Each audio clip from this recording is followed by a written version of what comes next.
isipin. Kailangan lang naman natin marinig, sabihin na sa dami ng maling nangyayari, hindi ko na rin masasabing kaya ko pa bang hindi ka iwan.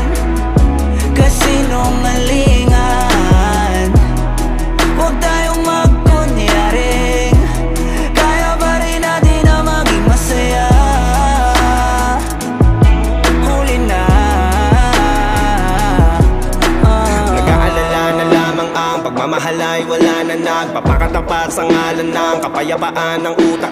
Yun na kitang hilahin palapit, sabihin mo nang tinutulak kaysa parehong malubog pa sa lusok ng mga sagutang di kaya ng usap. Kasi isang katutang na ang dahilan sa halip na mali ang hanapin yung makakabuti sa atin. Eh pwede din natin makita kung di na tayo magkikita. Kasi sa akin palagay ay wala ng pahinga makakaalis ng bigat. Makinig ka baka yung pagkakalas natin sa ating dalawa hindi naman makakasira. sa